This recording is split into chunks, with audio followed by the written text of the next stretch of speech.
Good morning. Thank you for taking time out for this event. It's a twofold event for reintegration. For some of us, we had this at LDP.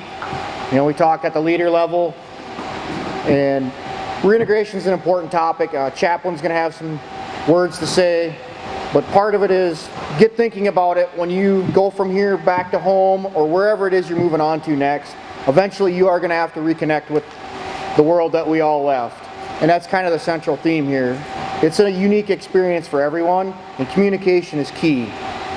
So I can't express that enough. I mean, some of us who've done this 2, 3, I'm sure there's a few, this is their 5th rodeo. We've seen it go right, we've seen it go wrong, and that's the important part of this. So I hold it dear to my heart. I had a bad experience on my last one coming home. I've had a couple of friends who had bad experiences and they're no longer with us. Following that, we're going to go into the checklist that everybody should have picked up a copy. If you are redeploying with the National Guard, Reserves, our active duty friends, you guys got your own process when you go back and how you get back into your unit, but S1 and the Meadow will go over that checklist, and that is your way home. If you need nothing else, that's the roadmap, things that we have to complete, those gates that we have to meet, and it'll get us into bliss and out of bliss in a timely and efficient manner. With that, I'm going to turn it over to Chaplain. And thank you all again. All right, good morning, everyone. So the intent of this briefing is to get you thinking maybe a little bit more intentionally about reintegration. Probably you've all been thinking about it already. I mean, we all realize in a matter of 6-7 weeks or so, we're going home, hopefully get through Fort Bliss in a week's time or less, and then we go back to where we came from, most of us at least anyway. For some of you, reintegration is going to be really easy. You know exactly where you're going. You're comfortable with it. You're confident in it. You're going back to the same job, same family. Things are good. When you left, things were good, and you anticipate things being good and being easy when you go back. But that's not the case for everybody. And even when you anticipate things are going to be easy, going to be good, it may not be as easy or as good as what you think. I mean, you've been gone for many months. You've been separate from your family, your loved ones for many months. They've adapted to life without you. So this theme of reintegration is something that you're probably going to hear a fair amount of over the next year and the next fiscal and training year as well. It's something that we'll probably come back and revisit on occasion because this is a process. You're not going to reintegrate all at once. It's going to take some time.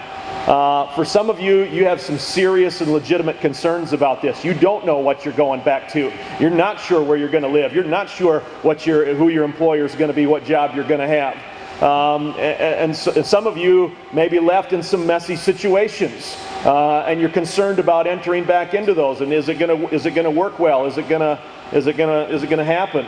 And so this is a really, really important topic for all of us. Next slide. So let's think a little more intentionally about reintegration. Here's how Webster defines this word with its root word, reintegrate. It means to integrate again into an entity and to restore to unity.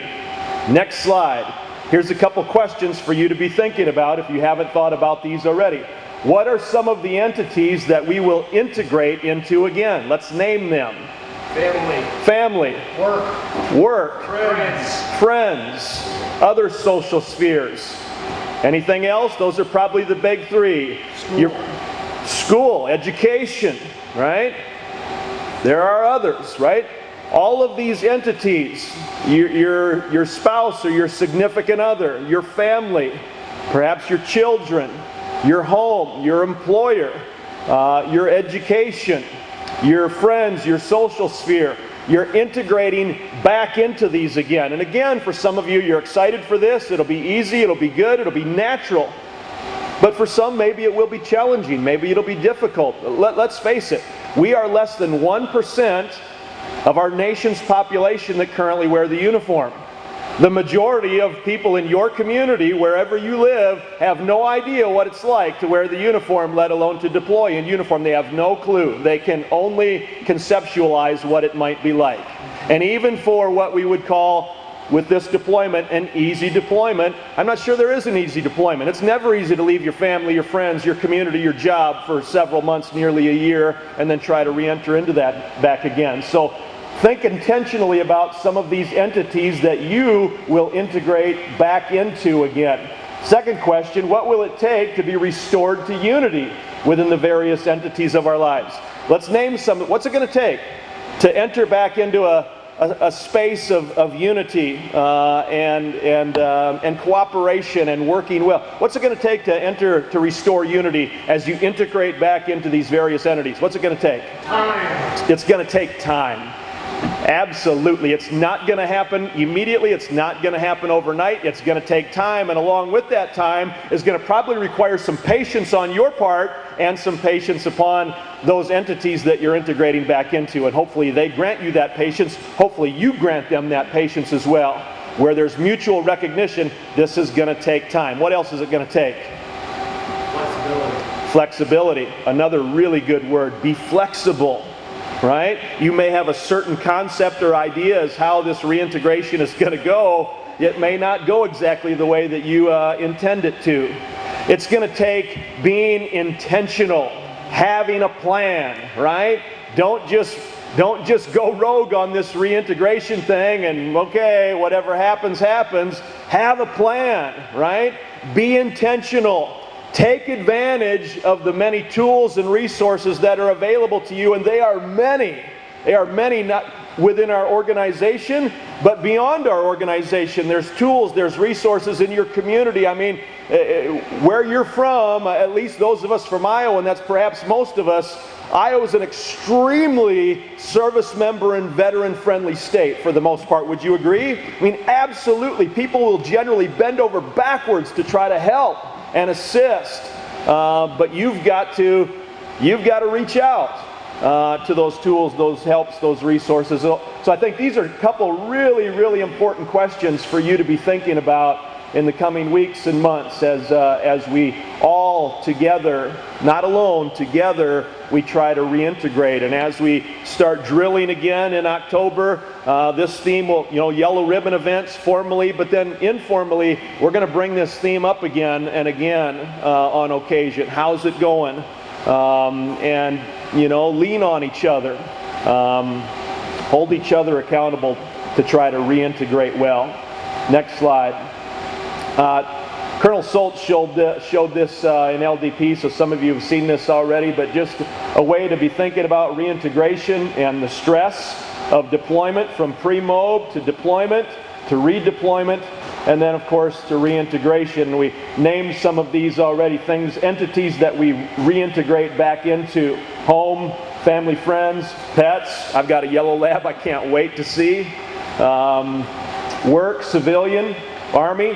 Our organization and all of your subordinate units, organizations, we're going to have a lot of moving people and moving parts when we go back. Some of you are moving on to different organizations, different units, different jobs perhaps. The environment, stuff, habits, right? Maybe you develop some positive habits while you were here. Are you going to be able to continue those when you get home? And so, again, just be thinking about this intentionally. Next slide. Many of you were given a briefing on the Strong Life program in recent weeks. It's got the 8 factors of life around the wheel of life. These 8 factors of life certainly encompass the 5 domains of holistic health and fitness. And let me just encourage you with this. Holistic health and fitness, these things will help you greatly in reintegration, getting proper sleep, proper nutrition, maintain exercise and fitness. I mean, your social, your family, your friends. I mean, all of these things will lend themselves towards a healthy and helpful reintegration process. And so I just commend something like that to you again as a way of being intentional towards holistic health and fitness, which can really help with reintegration. Next slide. All right, Major Sandvig is going to give us a testimonial regarding reintegration. Some of you may have heard this at LDP already. I think it's worth hearing again. So, Major Sandvig. Are there slides for me, or is it? There is, okay. So, as Chaplain said, sorry for those of you who have already heard this. I'm going to twist it up a little bit because last time it was more on, I was briefing for time and really not to the standard. And so now that I have, what I would call younger soldiers, I'm going to take a little bit more time to talk about my testimony. It's probably safe to say the majority of you in here know me through this deployment as one that's kind of high octane, high energy. Some people would say loud. People can hear me right, north and south. Everybody would agree to that? Yes? No? Chief? No? I'm not loud? Oh, okay. You must have a poor hearing. And so people probably think I've got it together. That, I've done this for a long time. I know the ins and outs on how the Army works. I've gone from the rank of private to all the way to the rank of major. I've been on a deployment where I was an NCO in charge of soldiers. I've been on a deployment where I was a company commander in charge of soldiers. And now I've been on this deployment where I've been in charge of soldiers. And so, this is my family. Yes, I'm going to get emotional. Sorry, suck it up. That's just the way I am. I'm passionate about this stuff. So this is my family. My wife Shannon, she's the rock. She holds it all together. She's mean. She's up front. She keeps us all intact. The one on the left, number 15, that's my oldest son, Ben. He was a sophomore this year. He competed in football, basketball, ran track, and now he's into baseball. I might be biased, but he's a stud. The one on the right, number 19, it's my 8th grade son, Samuel. Football, basketball, ran track, and now is in baseball. Again, I'm biased, he's a stud. That little guy in the middle, that's JJ Dynamite. For those of you who know that reference, back in the day, the good times, JJ Dynamite, that's my little stick of dynamite. Played football, played basketball, and he's playing baseball right now. He's a stud. I missed him, okay? I miss him dearly. Thank God for technology. I've gotten to watch damn near every sporting event since we left Iowa, okay? It's been awesome. So I haven't missed out on that, but I've missed being there. I'll get more to that in a second. Next slide, please. All right. 3 deployments, as I mentioned. First one, 2003 to 2004. I was a staff sergeant with the 234th Signal Battalion out of Cedar Rapids, Iowa. At that time, I was the Assistant Personnel Services NCO for a battalion headquarters. Roughly about 850 soldiers between Iowa, Michigan, and Illinois deployed as one contingency to Iraq. We got there in June. For those of you that remember, back in Iraq, the war was declared over in May of 2003. We got there in June of 2004. So as you can imagine, Iraq, especially Baghdad, was battle-torn. It was beat up. It was not a nice place to be. People were still trying to kill us. Okay? Anyway, it's hard to see the picture on the far left, but as you can see, I wish I had my pointer, I had hair at one time. It was kind of fun. But I didn't have any kids. Shannon and I did not have any kids. Okay? We tried. We've been married since 2000. We have tried. Couldn't get pregnant. Had a lot of issues there. That's a factor, right? That's an issue. Deployed, not knowing if I was going to make it home in time. A lot of emotions there, right? Newly married couple. A lot of things were in place if I didn't make it home. Okay? Lower left corner. I got to see some cool things. I got my picture taken with Robin Williams. The dude was pretty awesome, It was pretty sweet deal. Come back from the deployment. It was a successful deployment. Nobody died. Except about 700 soldiers, nobody died. We all came back to our families and our friends and our jobs and our colleges. Pretty lucky, right? It's pretty awesome. The far picture on the right, that's my dad.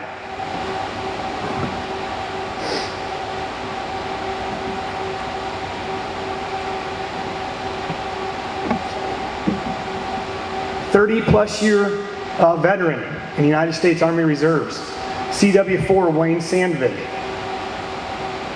He had just retired in April of 2004 after a 30+ year career. He was excited to come back to Iowa where he could be close to myself and my family my wife, and my sister and her husband. Again, no kids. He was going to start over. He had been gone for 30 plus years, traveling throughout the United States. When he came back, I couldn't believe what I saw. I saw a man who was 175 pounds of blue twisted steel, had grips as ironclad, growing up on the farm in central Iowa. He came back, he looked like he was probably 130 pounds. He looked gross. I looked at my sister after the welcome home ceremony. I said, "What's going on with Dad?" She didn't want to talk about it. I knew my dad was sick. You see, he had cancer, and he refused to really go get help. And when it was too late, we moved him back to Iowa. He lived his last few months with his family until he died in October of 2004.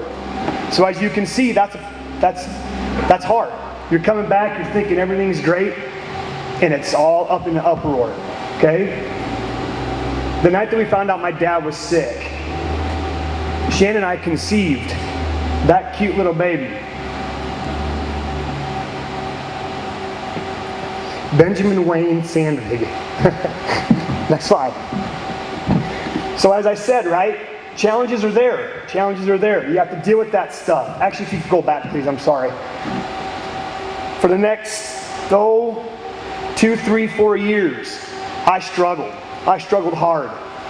A lot of things were uncertain. I was reintegrating with a situation I thought would be pretty easy, and it wasn't. You're gone for an entire year. You're used to doing things a certain way. You're amped up the entire time. You don't want soldiers to get hurt. You don't want to get hurt. So you're constantly alerted. You're on point. You're targeted, or you're on target. You come back and things are different.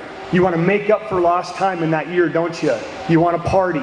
You want to see all your friends. You want to do things that you didn't get to do while you were gone. You want to make up for it in a hurry. Remember when Chaplain talked about time? Okay, reintegrating is going to take time. I didn't take time. I got after it. We got back in the summertime. I wanted my summertime to count. I did. A lot of alcohol. Okay? Not to mention the fact that I had already completed OCS. So when I got back in June of 2004, I took my commission as a second lieutenant. Another life-changing event. Okay? Again, how do you handle it? And I'm sorry for taking some time here to talk about this stuff, but it's important because a lot of you younger soldiers, you're going back to different situations, as the chaplain alluded to. So I want you to think about this as I'm explaining it. Okay? Fast forward to 2010. Next slide, please. I was a captain. I was a captain. I was company commander of Bravo Company 334 BSB, getting ready for the 2nd and 34th Brigade Combat Team deployment to Afghanistan. I had 89 wonderful men and women that I served with. We trained for 2 years prior, leading up to this event. We were ready. We were trained. We had some good missions. Unfortunately, only 88 of us came back.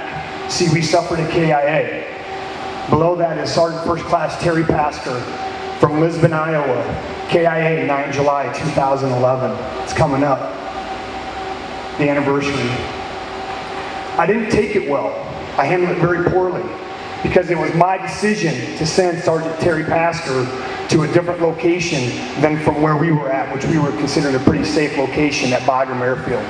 It was my decision because they needed some experience in a certain area. He served. He paid the ultimate sacrifice. That weighed on me. I came home, as you can see. I went from having no kids to having 3 kids. They were 6, 4, and 3 at that time. Ben was 6, Sam was 4, JJ was 3 at that time. Lots of emotions. Came back, I was a commander, right? I was in charge. I was in charge of 88, 89 soldiers. When I came back, guess who was going to be back in charge again? Captain Sandvig was. How do you think Shannon took that when I came home, being gone for a year? Probably not very good, did she? She didn't. We had problems. I integrated way too fast into my family situation that had been operating without me for an entire year. Okay? So for those of you that have brand new kids, or have small children, or have families, what's the point of this? Take time. Get to know your kids. Get to know your wife again. Take it slowly. Don't insert yourself immediately and take charge. It's going to have problems. And I will tell you that it got so bad in my house that Shannon and I almost didn't make it. We almost got a divorce. She gave me the ultimatum. Either I fix myself or we're going to move on. Because what do you think? What else do you think contributed to our issues at home after Terry passed away? What do you think I started doing? I started drinking. I drank a lot. Big fitness guy like myself, I let myself go. I didn't take care of myself. I wasn't spiritually fit. I wasn't physically fit. And I sure as hell wasn't mentally fit. So from about 2011 to about 2014, it was a rough patch for me. Okay? Got myself together, got some help. We figured it out. And the next slide, please. Here we are today. I was fortunate enough to make the rank of major in 2014. Okay? Came to this position about 6 or 7 months prior to coming here to Kosovo. I don't have everybody on the right side there and on the team, but I'm pretty fortunate to be with a great group of people in the S4 section, to include the MMC folks and our 4 people that support ASG Balkans. This deployment's pretty easy, right? We don't really do anything here. We don't, we get up, we work out, we go eat breakfast, we eat lunch, we come back to our rooms, we watch Netflix. It's really not that big of a deal, right? Right? Well, wrong. I will tell you that this has probably been the hardest deployment on me yet. As you can see, those are my kids. They're grown, they're growing, okay? Lots of activities, missing lots of things. How many of you are missing things right now? Okay? You see what I'm saying? So this reintegration briefing here is important. And we're fortunate to be led by a very spiritually gifted individual with Chaplain Van Sloten. And we set religion aside, and his words, his messages are fantastic. And it's going to be hard, folks, even when we get home in that mid to late July time frame, no matter where you're from, whether you're from Maryland, whether you're from Utah, whether you're from Oregon, whether you're from Iowa, wherever you're from, it's going to be hard. And so have a plan. I guess at the end of the day, you got time. Put together a plan, talk it over with your spouse. If you don't have a spouse, with your significant other. If you don't have a significant other, talk it over with your mom or your dad, or whoever it is that you're going to go back to. Have a doggone plan, okay? And stick to that plan. Take your time, okay? The first 30 days are critical to reintegration, in my opinion. Twice now, the first 30 days I've failed. I've failed miserably because I want to do it all. I'm an energetic guy. I want to go party. I want to go to all these football games, these concerts, these parties, all this kind of stuff. I want to do it all.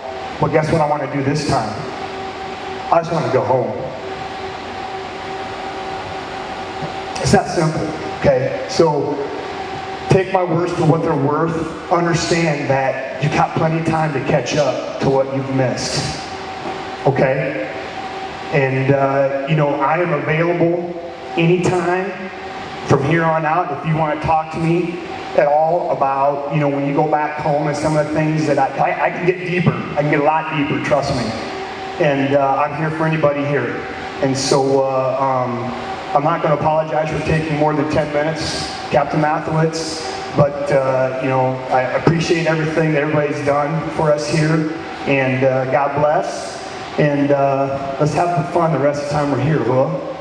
All right, thank you. Thanks, sir.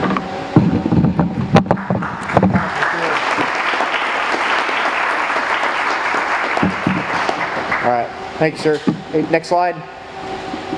Keep going through. We're going to the... So these are some for the other ones. I've got a plant in each one of these minutes, but tips for transitioning after deployment. Chaplain, do you want me to just cover down on these quick? Yeah, that's fine. So as you look up here, I mean, these have all been covered today.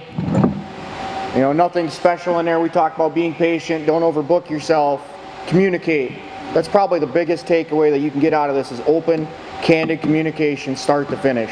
Like I myself have already started this with my wife back home. My kids, they live in Vermont, so they kind of understand what to expect. You know, what else? Focus on the positives. You know, number 7, limit use of alcohol. Military One Source is where these all came from. This was also from our LDP the other week. But next slide. All right, ESGR USERA. And we wanted to cover this because it was brought up as well. Things that you need to know about if you're going back to a job. You can't just walk back in at day 91 and expect everything to be hunky-dory. It's not. There's requirements there. Going down it, you know, ESGR is Employer Supported Guard and Reserves. You can see when it was created, 1972 initiative, and then USERA.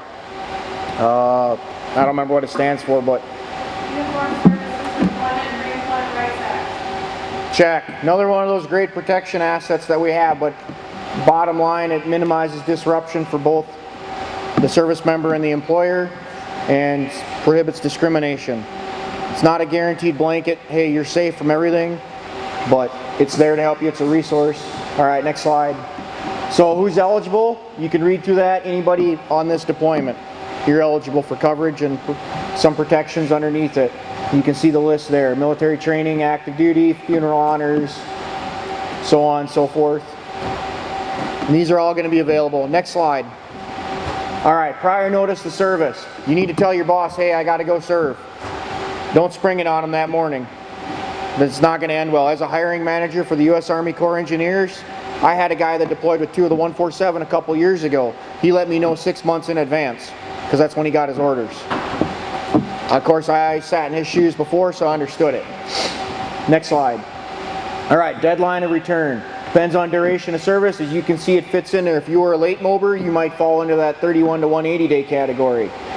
Most of us are going to hit the 180 plus, apply within 90 days.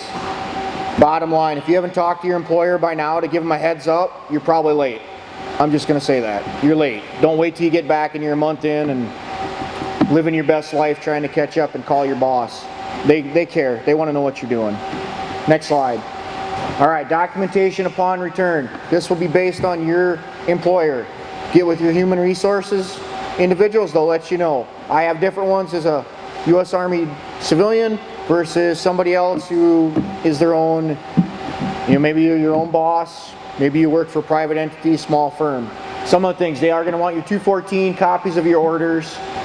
They're going to show that, you know, you actually deployed and weren't just out goofing off for a year. We know that's not happening. All right, next slide.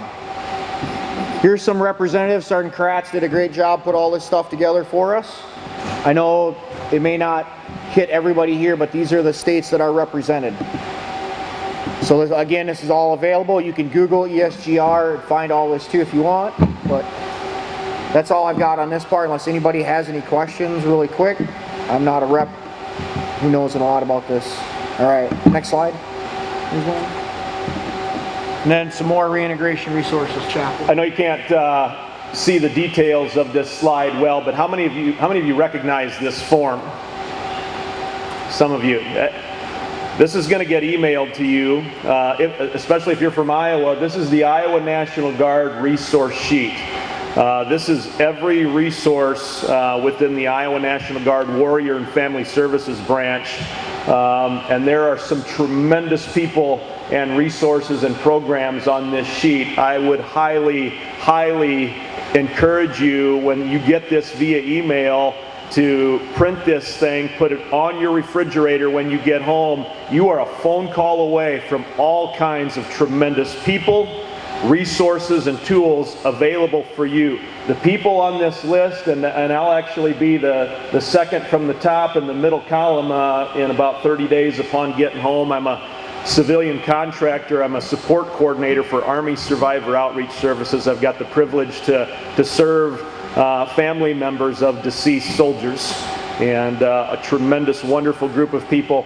but I can assure you that all the people on this list, they do what they do because they love and they care for others and their families within the Iowa National Guard. Tremendous people, tremendous programs. You need to have this list easily accessible and available because a lot of folks and resources are just a phone call away. So commend this to you. We'll make sure that this gets emailed to you very soon. And then with that, for those that aren't in the Iowa Guard, you can call this number and they will get you to your local resource. I've already used that for several things while on deployment as a commander, helping our outstate. Yep, if you're from another state or if you're going back to Fort Hood, active duty installation, you've got all these same programs, tools, people, resources available to you as well too. So, I mean, and these are just some of the tools, resources, people available to you, you know, by wearing the uniform. And of course, there's all kinds of tools, resources beyond military resources as well. So, but highly commend this to you. So I think that's all we've got. Again, this is an initial reintegration brief. This is something that we're going to continue to encourage you to think about as we transition home and throughout the next year or so. So I'm going to turn it over at this time to Chief DeGase. Is that right, Chief? You up next? However you guys want, Captain Blumke. Sergeant Dievik, you want to pull up that next slide deck?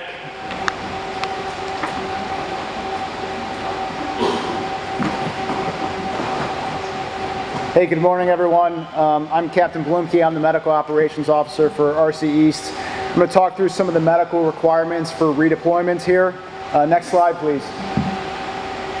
So this is primarily for National Guard Reserve soldiers. You have 7 items to complete. All of these items are on your checklist here, the yellow sheet that you were handed out earlier today.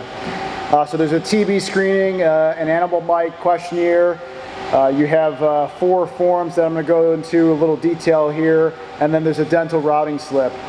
So all of these are filled out. You're going to hand these up through your unit. I think HHC's got a SharePoint site where they're collecting a lot of these, but these are requirements, and the dates are on there as far as when you need to have them done by. If you have medical or dental issues, make sure you are getting those addressed at the clinic now. Do not bring up medical and dental issues for the first time when you get back to Fort Bliss. If you have any issues, please just make sure that you are seeing those in the clinic and those are getting documented here. In addition, I'm going to go into this in a little more detail. You have the opportunity to download your documentation if you were seen at the clinic here. And you also have the opportunity to download your vaccine record from the COVID-19 vaccine. So we have those little cards. That's also in your record. So if you want copies of that, and I highly recommend you get copies of any medical documentation or for any medical care that you had here. It is going to be in the system, but it should be on yourself to make sure you have that medical documentation in case you have issues later on. Next slide, please. So active duty soldiers, just briefly, if there's any active duty here, TB, animal bite questionnaire, and then really you just have the post-deployment health assessments, but this will be this will be based on kind of where you're going. Next slide, please. Timeline. So just the idea of really sort of what we have due. So the animal bite, TB screening, dental routing slip. You're going to need to do the SHAPE forms, which is the 2807 and the 2808. Those are online. I'm going to walk through in the next slide where you're going to complete those. And then the 3024, which is your PHA form, the service member portion that you do prior to PHAs. And then the 2796, which is the post-deployment health assessments, which you'll also do online. Just make sure you're noting of when you can do those. You can't do it, the first 2 forms you can do no earlier than 30 days prior, and then the second 2 forms you can do no earlier than 14 days prior. We're going to do a COVID test before we leave here, and then when we get to Fort Bliss, and these days are subject to change based on what Fort Bliss tells us, but we'll most likely have another COVID test when we get there. You'll go into reverse SRP at Building 60, the same thing that we did during Primo, and then you'll have some SHAPE and then any consults and referrals if you require any additional medical care. Just to let you know that the SHAPE exam which is a separation, history, and physical exam that is conducted in PT uniforms. So make sure you do have your PTs when you're down at Fort Bliss. Next slide, please. Okay, so how do I get to the 2807, the 2808, the 3024, and the 2796? So if you log into Army AKO, you click on that My Medical Readiness tab, you're going to the same areas where you normally complete your PHAs. Next slide, please. You're going to click on that. That's going to bring you to this sheet, which is the MODS form. Down at the bottom here, you're going to click on, right under self-service, it's the deployment health assessments, and that's going to take you to where you need to go. Next slide, please. So then these forms are going to be listed along the top here. Again, the 2796 post-deployment health assessment, you're going to click on that link where it says that green box there, post-deployment health assessment, and then click on start new survey. Same thing with the rest of the forms. The 2807 and 2808, those are under the SHAPE, SHPE right there. And then 3024 is the PHA. You're going to click on the PHA tab. So after starting each survey, just make sure that they recommend saving just in case your browser times out. And if you cannot open a new survey for some reason, you probably already have a survey open. So just make sure you archive that survey and start a new one. The SHAPE forms, you're going to be told to print those out. When previous units just went through over the last couple months, their system was down, so you want to have a printed copy of those records in your medical folder so that you can expedite that. Next slide, please. TRICARE Online. So TRICARE Online is where you're going to find your medical documentation and vaccine records from this deployment. Again, I highly encourage you to go to TRICARE Online so you can download this.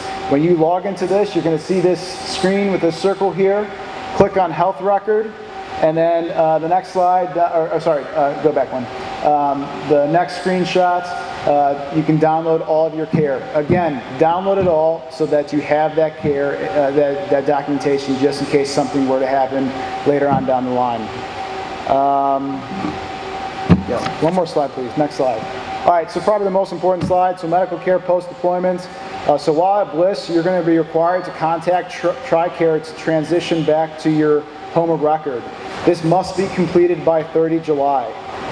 So you'll have the option to change back from TRICARE Overseas to TRICARE Prime, Prime Remote, or Select. Yes. Yep, go ahead, Chief.